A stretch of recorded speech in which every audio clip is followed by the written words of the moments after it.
For those of you that don't know me, my name is Mark Titterington.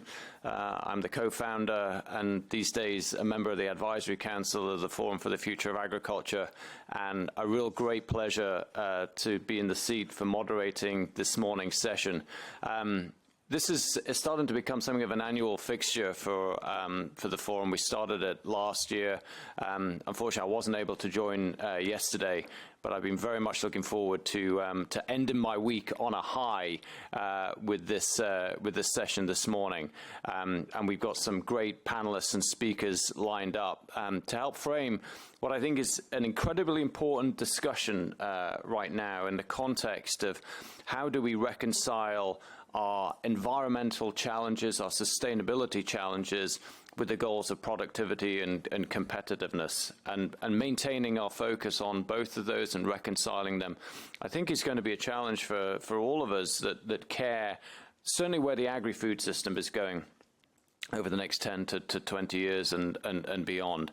And I'm pleased that, as I say, that we've got speakers and panelists this morning who have got a great deal more expertise than I do and willing to share that with us in the context of the OECD's Outlook report. As we did have a session yesterday, which was extremely well attended and I know covered a number of rich topics, I'm going to begin proceedings today by just handing to my good friend and colleague Leanne Jackson, formerly of OECD, just to perhaps summarize a little bit for those of us that weren't here yesterday and those of us that need to reconnect that were, just to give us an overview of what you took away from yesterday. So Leanne, the floor is yours. Thanks, Mark, and hi everyone again. We really had such a robust discussion yesterday. The point of the day yesterday really was to highlight how market outlook analysis and data can inform policymakers and other stakeholder decision making, and what kinds of things we need to think about when we're looking at those kinds of exercises. So we had 4 panels. The first one was a broad overview. My former colleagues from OECD gave the technical presentations. So we had a first big picture panel session and then 2 sessions on sector-specific results from the outlook, one on arable crops, including cereals, oilseeds, and biofuels, and the second one focusing on livestock and dairy. And then with each of those, we had really interesting panel discussions across decision makers, basically, policymakers and stakeholders, reflecting on those results and giving commentary on what those results could mean for how they're navigating this world, which we see as a world with lots of disruption, especially, of course, in the trading system. And then we had a wrap-up session that was focusing on what could go wrong. So maybe in the spirit of efficiency, if I could focus on the kind of fireside chat, the last panel, which really highlighted the fact that there are shocks that we're seeing in the system. So we see climate shocks that are intensifying. We're seeing policy shocks around trade and uncoordinated standards and export bans, for example. Some shocks around tighter finance and delays in investment. But despite all of those shocks, there was this message that the trading system and markets are really quite resilient and they're functioning and products are moving. But still, these risks we see coming. And the question is, what do we need to do to think about it? So what are the priorities? And some of the things that were highlighted across the day, but also in this panel, included investing in or scaling up insurance, thinking about medium-term early warning systems, so investing in these enabling conditions and transparency around what shocks are coming, thinking about coordinating responses. So this was quite a theme that came through, which is how are we going to think about working together to collectively be prepared for those moments when there's a change in the system that's going to disrupt agricultural markets, and then channeling public resources into sort of enabling things like innovation systems, adaptation, and risk reduction rather than ad hoc subsidies. So just in terms of the cross-cutting messages, I would say these threads that came through over the day, a strong message around the need to make sure that we're thinking about measurable objectives and data and evidence, especially around some of these issues that are coming up around eco schemes and thinking about making sure that the incentives at the farm level are actually lining up to get to the outcomes that policymakers and the community are thinking about. This also links to labeling methodologies, so thinking about aligning different kinds of methodologies that might be moving in very diverse directions. So how can we coordinate to make sure that these methodologies are consistent and usable for business? There were some messages around critical inputs like fertilizers, amino acids, and vitamins, and thinking about what's happening in terms of Europe's dependency on these kinds of inputs and what kinds of strategies can be used to reduce risks from disruptions to those markets. And then, of course, as I guess people in this room would expect, lots of conversation about the need to preserve open rules-based trade to make sure that we're improving coordination, especially around these sustainability standards, which are getting more and more attention, but also have implications for competitiveness from a business perspective. And then in terms of policy, there's this question of whether or not the way policies are implemented create a leakage effect for having negative environmental impacts happen outside of where the policy space is. So I think I'll stop there. There was a very robust discussion, and I know many of you in the room were there, and I really appreciated the engagement that we had. Thank you. That's great. Thank you, Leanne. If I may just take moderator's prerogative and ask you a follow-up question, which I know we've discussed on other occasions. Generally, people don't like to think about the worst thing that can happen, but we're increasingly having to. Do you think that we've got better at planning for worst-case scenarios and then factoring that into our decision-making? And just in case you all think I'm putting Leanne on the spot, that's going to be a question also to Cedric and to Tassos as well as we go forward. But Leanne, I'd love your perspective on that. There we go. Yes, and I think that there's a lot of room to think about how we use new types of data, synthesized data, so that it's absorbable by decision makers. We talked yesterday quite a bit about the volume of information that's coming in and how to make sure that we can extract insights from that amount of data. So I think it's sort of a yes and no, right? Like we're getting better at it. There's lots of information being produced, but we need to think, I think, collectively about how we can actually make it actionable. Yeah. And just to extend that one step further, even when we've got the data, there are some politicians that actively go against that data and say that's not true. That data is a result of groupthink. So even when we have it and it stares us in the face, we're not prepared to act. Go on. What do we do about that? Yeah. Well, I mean, so I come at this from the perspective that the only way you're going to get action is if you're talking about the potential positive outcomes, and so focusing on the negative outcomes isn't going to motivate people to take action. And I think that it's these kinds of discussions where there's a sharing of different perspectives, but also sort of the ideas of how you could work together to solve some of these problems can percolate up that are really important. And I don't know how to solve the problem of politicians who don't want to hear about facts and evidence. Well, you gave an answer that certainly resonates with me. I sometimes think that we use the data to call out the problem, but we don't necessarily focus on the positive benefits that we can deliver from taking solutions. And I do think that is at least part of the way forward. And given that I gave you a chance to think about that, I think that's a great answer. So, Leanne, thanks so much indeed. Great to see you. Thanks so much for your contribution. So we'll get now into the into the substance of today, having built on yesterday. It's my great pleasure to introduce to you Cedric Dumonceau.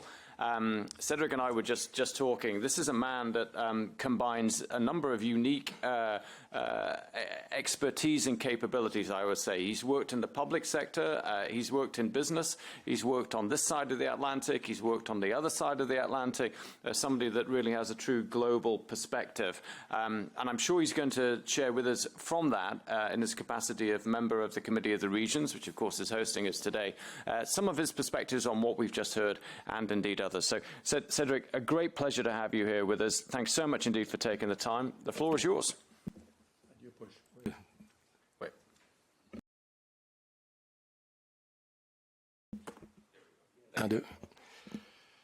Welcome to the Committee of Region, and I'm a member also of the Environmental Committee. I've been told that I needed to kind of challenge you because the brain is like a parachute. It works only when it's open. So I put this first picture to put in perspective of what you're doing, the important work that you're doing. And the question that you ask about are we going and are we aware of all the problems? And yes, life is beautiful, the earth is beautiful, but it's very fragile, like our life. And the main message that I want to carry is that we should change our perspective.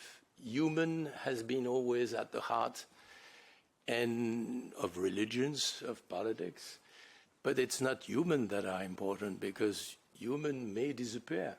It could disappear, but life will continue. So the question is, how do you put life in the center and human as part of the web of life? And that's the whole trick of moving forward, if you can, with the perspective. The next, do I? Where? If you see Here. Yeah. I'm sorry. I think it works. So just the arrows. The arrows? Voila. The problem is relatively simple. It's a combination of two exponential, population and consumption. Both are exponential since the Industrial Revolution. And it's, for those who've done mathematics, an exponential is already strong. A double that multiplies itself, it's catastrophic. So to the answer, I would say we are in the face of big problems if we continue the way we do. And if you have that in mind, then it means that somewhere we need more cooperation than competition, because we will not survive if we don't cooperate. And it's very actual with the competition that increase instead of decrease somewhere. Which one is it? This one. I love the footprint concept because I'm an economist. GDP doesn't measure happiness in life. It measures one specific criteria, which is money, which is important. And it's a new index. GDP was invented at the beginning of the last century. The footprint was invented much later, and it allows us to see and to summarize the problem. On one side, you have a population which is growing. That's the gray area that you see, with China growing, with India growing. It's an old slide, so now we're much more. But I've left WWF, which I was a director in France for 10 years, a long time ago. United States is on the left side, and Africa is on the right side, or left or right, depending on how you look at it. And so the question is, how can we take policies, measures that makes us more cooperative on the world standpoint? And it's in French, but sobriété, everybody understand. Adjust the mechanism fiscal. I think the most powerful will be the fiscal measures. Today, we don't value nature sufficiently. It's free. I'm also the president of a water company and waste management. It's very complex when you have PFAS in the water. Okay, so all those problems are real and they should be attacked. I was told to be extremely short, so I will go further. now it's in your hands. I was only there to welcome you and to say how happy we are to have you in this room. So you have a big task of making this white bear still alive for the future. And I'm ready to answer questions if you want, but I'm very pleased and thank you very much. Congratulations to you for organizing this forum. And the base of your discussion will be on hard numbers of OECD and FAOs. And it's hard to have the hearts and the brain that works together, but when they do work, you make miracles. And if you look, I'm an optimist. I think that, you know, who would have dreamed in my lifetime of the Berlin Wall crumbling without a shot? Who would have dreamed of Nelson Mandela at the time when I was young in South Africa traveling, that apartheid would fall down? Who would have dreamed that Europe would have a currency, a common currency? When I was at Yale, all the Americans told me it will never exist. It does exist today. So there's a lot of reasons for hopes, but we have to be bold in the way we look at life, and congratulations to you for doing that. Cedric, thank you so much indeed for that positive message and a reminder actually of what we can achieve when we put our minds to it. Let me just bring you back to what you talked about in relation to the measurement of GDP. There are many, probably myself included, that believe that it is too narrow a measurement, a mechanism for assessing wealth and value. How do you think we go about making that case to move away from it, given that, you know, whenever you listen to politicians, when you listen to government, you read the media, it's just an intuitive focus on GDP, which doesn't measure all the externalities that we've got.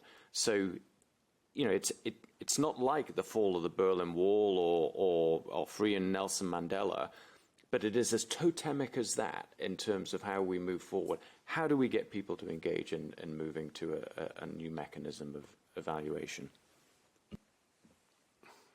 If I had the perfect answer, I wouldn't be here. I would be a successful politician. I'm a successful politician, but on the local level, my answer is, first, there are indexes that exist that are produced by OECD. It's called IDH, Index of Développement Humain. I don't know in English the proper word, that corrects GDP for all externalities having to do with social. So numbers of suicide in a country. And I think if in politics at one point there is a change. In the United States, it's not out of nowhere that Trump was elected. So if you listen why, it's because there are a lot of people that were left on the side of the road. In Europe, it's changing too, and there's a lot of people who are left on the side of the road. And therefore, if you believe in democracy and if we manage to maintain democracy, there will be change. There's no doubt of that. The question is, can we anticipate before it becomes a disaster?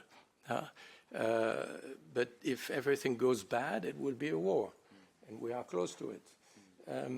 But until there will be people like you and all those that are here, I think we shall not surrender, like Churchill would say.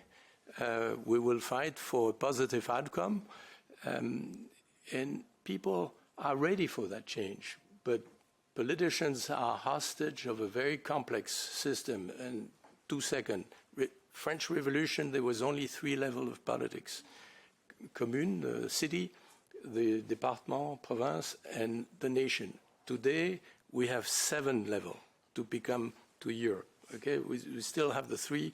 We've made regions, we've made community in Belgium, we have intercommunal. So I feel trapped in a system that has no sense of a spine that can manage the system. And people feel that, so they will reject us. That's my belief. They will be in the street, they will fight, and it gives a hedge for people like Orban and others that are populists who give a meaning or a sense of, has a storytelling which is stronger than that spine which is too complex. So I think we have to do some revolution amongst the structure of the politics. But you asked me to be honest, so I'm giving an honest answer. We ask nothing more than for honesty in this house, and I really appreciate that, Cedric. I could sit here and listen to you for most of the morning, if not beyond. I appreciate your optimism, but I also welcome the challenge as well, which I think is something for all of us to reflect on. Cedric, thanks so much indeed. Appreciate it. To another individual that I can spend days on end listening to for his great insights. Tassos Hanyotis needs little introduction, I'm sure, to most of you. Long-serving commission official in DG Agri until his retirement a couple of years ago. Delighted that he joined the Forum, now a co-member of the Advisory Council for the Forum for the Future of Agriculture and also a guest researcher fellow at IAS. I'm going to hand the floor to you, Tassos. Thank you and good morning. The bear picture was very interesting one, but it's gone. The bear has lost some weight jumping, which is what happens now because of climate change. And the way the bear was jumping, you don't know whether he or she is going to land on another piece of ice or fall in the water. Whichever way, even if it's the water, there have been bears that have swum 200 to 300 kilometers. And making it much longer than before. So I found it very interesting because it shows also not only the resilience but the adaptation that is natural in all species, including ours. Ours has the capacity to delink sometimes the adaptation of the body for the adaptation of the brain. What I want to focus today, picking up not on your philosophical aspects, but more on the down-to-earth aspects that we discussed yesterday and on some of the conclusions of Lian, to focus on three areas that I introduced yesterday in terms of what I call the New World Disorder. On trade, on science, and on climate. And try to see where we are with respect to the discussions we had, whether we got some answers or there are still some things that we need to dig in. On trade, I think that's the most optimistic of the scenarios, if you want, in the sense that there's still scope for trade to play the role that it has always played, which is to bridge the gap and balance the, I put increasing here in what I have in front of me, increasing with a question mark, food surplus and deficits. It's not clear to me, Marcel, where exactly and to which extent we will have some increases in deficits, but I mean, you just made the point in the beginning that we do have this paradox where we have the lowest productivity growth is where we have the strongest growth in demand. And that shows that there is a lot of potential for trade. And that potential will probably overrule what we have seen in the last year, which is, based on the temperament of the morning, whichever hour this morning is for Mr. Trump. We might have tariffs going up, down, or various directions. I don't want to actually diminish the very negative potential that this has, because we're not talking about rules anymore, and we're not talking about the concept of comparative advantage. We're talking about the concept of reciprocity, that if you take it in other aspects, we end up, having a real collapse of all the basic rules that we are used to. But still, I think that trade is the most optimistic of the issues we discussed yesterday. What is less optimistic is where we have seen a threat from the reduced trust in evidence and evidence-based, and also in the analytical infrastructure we have built over the years, whether it is in the US which for some of us in my generation was the model of how you do independent analysis, especially in agriculture, whether it is in Europe and the European Commission, where I was very privileged of being part of this growth in the analytical capacity of what we had in DG Agri and successive impact assessments. We haven't seen an impact assessment recently in the proposal, or whether it is in international organizations.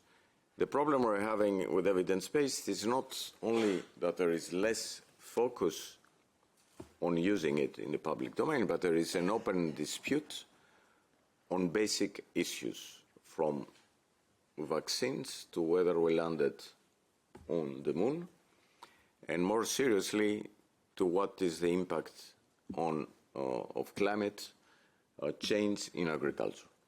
And that's an important thing, because agriculture is, I mentioned yesterday, and as we all know, the only sector that has the capacity to emit and sequester at the same time.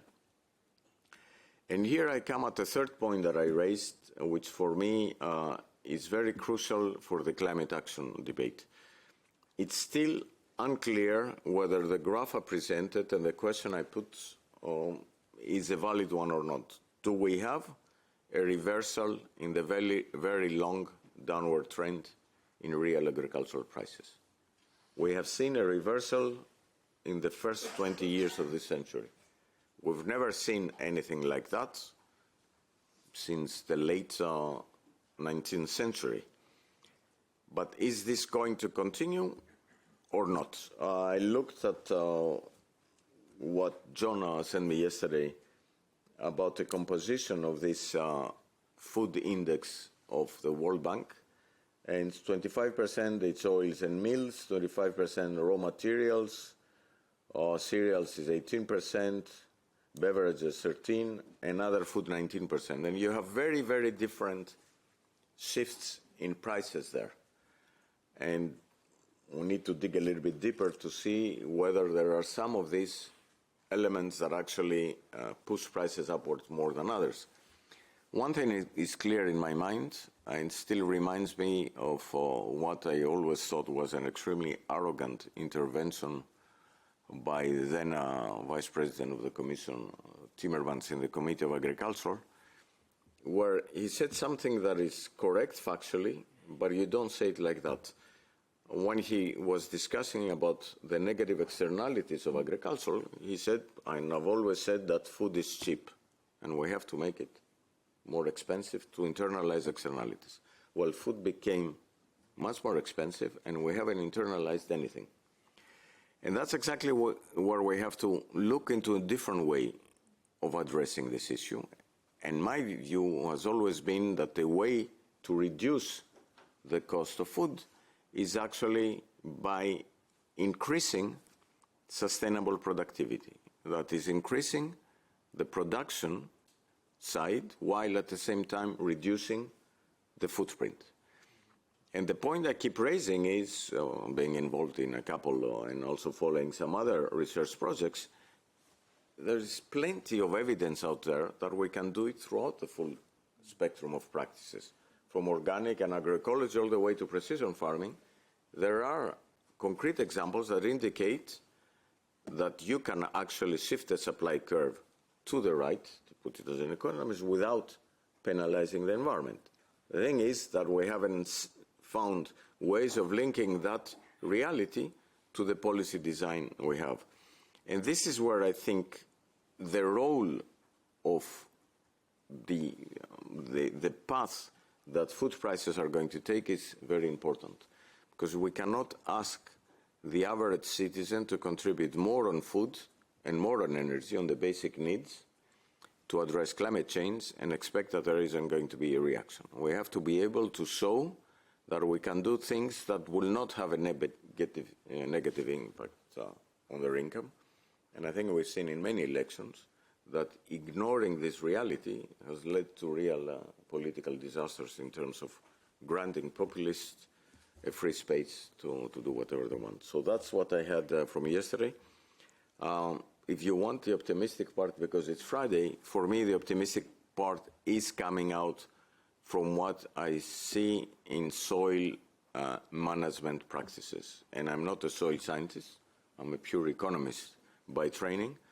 But the more I look around, the more I see concrete examples that indicate that something that is very simple actually in design, because if you look at the average farmer, they don't distinguish the economic and environmental performance.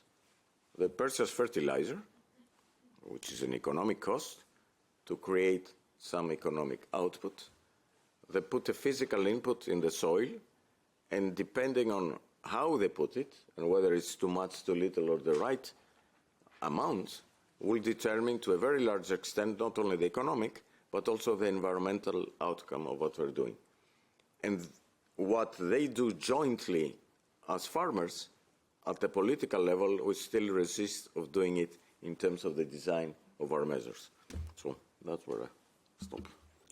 So I'm at risk of getting into trouble with our director of the forum, Emma Mikosh, by prolonging this session. But there are two questions that came to mind as you were talking there. One, I'm going to put you on the spot, Tassos, and ask you, what's your best guess in terms of whether that reverse on the trajectory of food prices is here to stay or will course correct? And then secondly, which is probably the more fundamental one, as you say, there is evidence, there's case studies, there's examples of being able to move the supply curve to the right without impacting on the environment, in fact, indeed enhancing the environment. And yet we struggle in many parts of the world to create a policy framework that enables that is designed to do that. How do we solve it? Let me start for a second, because here is where I have made at least a concrete proposal, not only criticism. We have a policy which is based on area payments. And no matter all the discussion, I haven't heard anybody to tell me with what we're going to replace area payments. You're not going to focus on measuring the hours that the farmers work. This is not a salary. Neither are you going to base subsidies on paying capital. It will always be, it's going to be around area. So what is the reference of this area? And I think the simplest way to do it is focus on soil, because you can count as many birds as you want, you can count the impact on the water, you can count emissions in many different methodologies. The thing is that every farmer could tell you, it's not me, it's my neighbor that's responsible. When you start focusing on soil, there is no excuse. Every farmer should be responsible for what goes in their soil, and farm advisory systems and research should find ways of explaining what they have to do.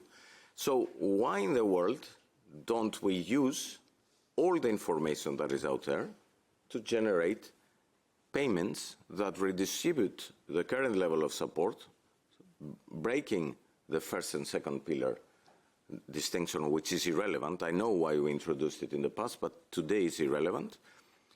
And the question is very simple. What do we do with the Eurostat data that tells us this is the rental rate in different regions? That's the opportunity cost of land. It's driven by economic factors and by environmental factors. Do we use it to redistribute support or redistribute support like this? And what we do with the information that we have in soil characteristics that is based on surveys, the Lucas survey, they're about, from what I hear, to abolish it.